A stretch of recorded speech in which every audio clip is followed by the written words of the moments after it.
अस्सलाम वालेकुम फ्रेंड्स, उम्मीद है आप सब लोग खैरियत से होंगे। फ्रेंड्स, अक्सर आपने ये सुनते आ रहे हैं कि आपने किसी भी सिचुएशन में, किसी भी डिफ़िकल्ट सिचुएशन में आपने रिएक्ट नहीं करना, रिस्पॉन्ड करना है। तो आज की वीडियो में मैं आपको ये बताऊंगा कि आप ये रिएक्ट क्या होता है और रिस्पॉन्ड क्या होता है, और जब आपने किसी भी मुश्किल सिचुएशन में रिस्पॉन्ड करना है तो आपने कैसे करना है।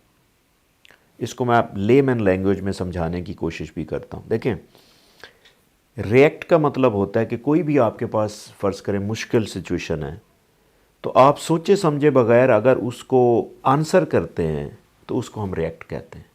यानी कि आप माइंडफुल नहीं हैं कि मैं क्या बात कर रहा हूँ और मुझे क्या करनी चाहिए। अगर आप सोचे समझे बगैर ऐसे ही आंसर कर देते हैं तो वो बेसिकली रिएक्ट होता है। और 90% चांस ये होते हैं कि आपका जो रिएक्शन होता है वो सही नहीं होता, आप उसमें कहीं ना कहीं गलती कर रहे होते हैं।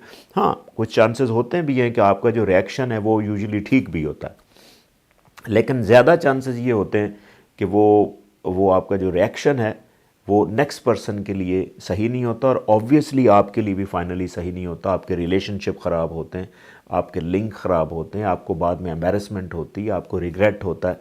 तो इसके ये नुकसानात होते हैं। अब रिस्पॉन्ड करना किसे कहते हैं? रिस्पॉन्ड करना इसको कहते हैं कि अगर कोई सिचुएशन आई है और आप माइंडफुल होके एक आंसर दे रहे हैं, आप कॉन्शियसली एक आंसर दे रहे हैं, चाहे वो आंसर जैसा भी है, तो वो बेसिकली रिस्पॉन्ड होगा।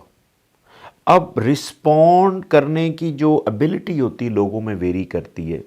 कुछ लोग जल्दी माइंडफुल होके एक आंसर बना के डिलीवर कर देते हैं, वो उनकी माइंड स्पीड के ऊपर डिपेंड करता है। अब ये mind speed basically Aahista Aahista increase होती है। अगर आप रिस्पॉन्ड को प्रैक्टिस करना शुरू कर दें, माइंडफुल होकर आंसर देना शुरू कर दें, तो शुरू में आपको सोचने समझे का टाइम थोड़ा सा ज़्यादा लगेगा, लेकिन जैसे जैसे आपकी प्रैक्टिस होती जाएगी, आपके अंदर न्यूरोप्लास्टिसिटी डेवलप होती जाएगी, तो आप इवन सेकंड्स के अंदर भी वो सोच समझ के आंसर दे सकते हैं। तो ये एबिलिटी होती। अब ये तो इसकी डेफिनेशन थी कि रिएक्ट करना और रिस्पॉन्ड करना हम किसे कहते हैं। अब आपको मैं बताऊं कि आपने किसी भी मुश्किल सिचुएशन में आपने रिस्पॉन्ड कैसे करना है। रिएक्ट तो ज़ाहिर है नहीं करना। रिएक्ट का मतलब ये है कि आपने फौरी फौरी आंसर नहीं देना, आपने सोच समझ के माइंडफुल होके आपने उसको आंसर करेंगे, तो उसको हम रिस्पॉन्ड कहते हैं। वो जल्दी भी हो सकता है, वो 10 मिनट भी लग सकते हैं, वो 5 मिनट भी लग सकते हैं, ठीक है, वो 5 सेकंड भी लग सकते हैं। ये डिपेंड करता है पर्सन टू पर्सन और आपकी ट्रेनिंग कितनी। लेकिन मैं कुछ आपको स्ट्रेटजीज़ बता देता हूँ। जो न्यू कमर्स हैं इन मामलात के अंदर, मैं उनको कुछ स्ट्रेटजी बता देता हूँ कि एक स्ट्रेटजी ये है जिसे हम 15 सेकंड रूल कहते हैं। 15 सेकंड रूल ये है कि जब भी आपके पास कोई सिचुएशन इस तरह की आती है, को 15 सेकंड वेट करें और इस सिचुएशन के फोकस करें। आपको आपका माइंड खुद ब खुद कुछ ऐसा ऑप्शन देगा जो रीजनेबली अच्छा होगा। 15 सेकंड का आप एक पाज लें। पाज से ये होता है, अब होता ये है कि जब आप रिएक्ट कर रहे होते हैं तो आपका जो ब्रेन काम कर रहा होता है वो इमोशनल ब्रेन काम कर रहा होता है। अब इमोशनल ब्रेन कभी भी आपको सही आंसर, बहुत रेयर चांसेस होते हैं कि आपको वो मिले।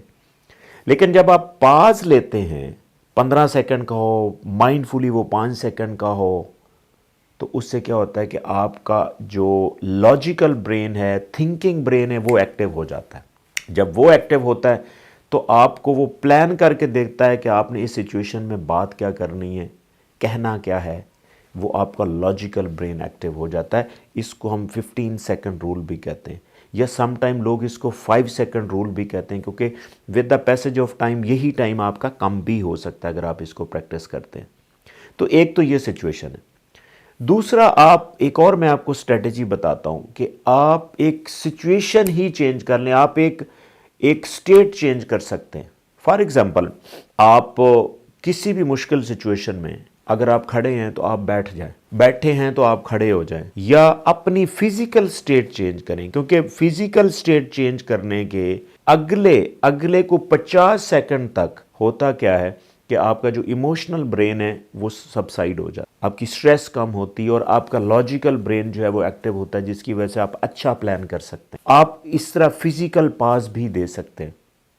या एक और मैं आपको स्ट्रेटजी बता देता हूँ, जिसे एक NLP की टेक्निक है जिसे हम पैटर्न इंटरप्ट टेक्निक कहते हैं। ये ज़्यादातर रिलेशनशिप में इस्तेमाल होता है कि जब भी कोई मुश्किल सिचुएशन आ जाए किसी के साथ कम्युनिकेशन में या कोई आर्गूमेंट हो रहा हो, तो उस टाइम आप पास एक टेक्निकल तरीके से भी ले सकते हैं कि फ़र्ज़ करें आप एक बात कर रहे हैं तो थोड़ा सा मुश्किल हो गई है नेक्स्ट पर्सन को अंडरस्टैंड करने में, या वो एग्री नहीं हो रहा या वो आर्गूमेंट ज़्यादा कर रहा है, तो आप कुछ ऐसा पाज लें जो उस सिचुएशन से रेलेवेंट कोई बात हो। फॉर एग्जांपल आप ये कह सकते हैं, अच्छा हम ज़रा कंटिन्यू करते हैं, मैं ज़रा अपनी बिल्ली को खाना डाल दूँ, या इस तरह की सिचुएशन आप क्रिएट करके आप उस पैटर्न को इंटरप्ट करें और उसके बाद जो है वो नेक्स्ट पर्सन जो है उसका अगले का अगर आप इमोशनल माइंड जो है वो होल्ड करना चाहते हैं तो आप इस तरह की टेक्निक भी आप इस्तेमाल कर सकते हैं।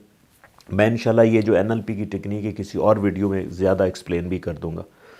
आई होप कि आपको रिएक्ट करना और रिस्पॉन्ड करना का कॉन्सेप्ट समझ में आया हो, एंड आपको इसकी जो स्ट्रेटजीज़ मैंने बताई हैं इसको भी आपने कॉन्सेप्चुलाइज किया होगा। But still if you have any question please write me in the comment section and definitely will answer. Thank you.